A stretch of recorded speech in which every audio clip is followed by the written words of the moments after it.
Yeah. After you're watching the film, what's your message to Deacon? Is it maybe trying to fix some of the mistakes, or maybe trying too hard to look like something? Yeah, two things. I think that probably is number one on the list. I think he's probably pressing him a little bit, and I can't read minds, but my guess he's a very prideful guy, and he wants to do well just like all of our guys do, and so I think he's probably pressing a little bit.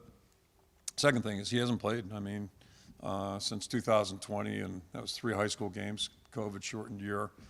Spring season, and I guess he played. I did hear a rumor. I asked him about that a little bit. Some kind of wild card team, or like a Wildcat, a guy from here, a guy from there, one of those deals. I don't know who they played, but point being, he hasn't played much the last couple of years. So this is kind of his maiden voyage, and we may have to be a little bit patient. But I thought he did a lot of good things. The pick that he had was a tough play for him. So I thought he made some good decisions, just didn't quite have the accuracy that he's capable of, and hopefully that'll work itself out as we move forward. He was talking about being a little jittery with his first game as a starter last week. Now going to road game, a place that obviously he has a lot of history with. How do you just keep him kind of steady?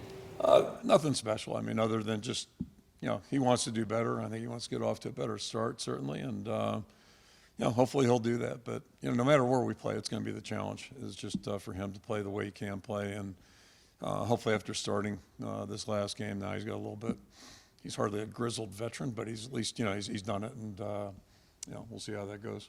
What's your message right now to the receivers? They didn't catch a pass the other day for the first time in this program since the 70s in a game, but they've had opportunities. They've slipped through their fingers, but also haven't been targeted a lot. I mean, what are you trying to do with the receivers, and what are you trying to say to keep them engaged, I guess? Well, I mean, I hope they are engaged. I think they are. And, that stuff's all going to play out the way it plays out. And Saturday, the way the game developed,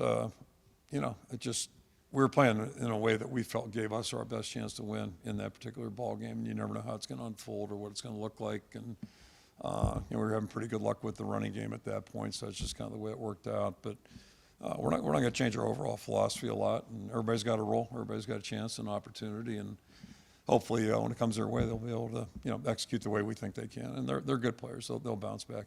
Speaking of wide receivers, Caleb Brown, are you able to elaborate on his situation? Is he available for this week? Yeah, I said the other day it was a personal matter, and he was back at practice yesterday, and he's had 2 good days. Yep. Would you describe his absence as disciplinary in any way? No, I'd say it was a personal matter, and personal is personal. Not public, it's personal. Opposite of public.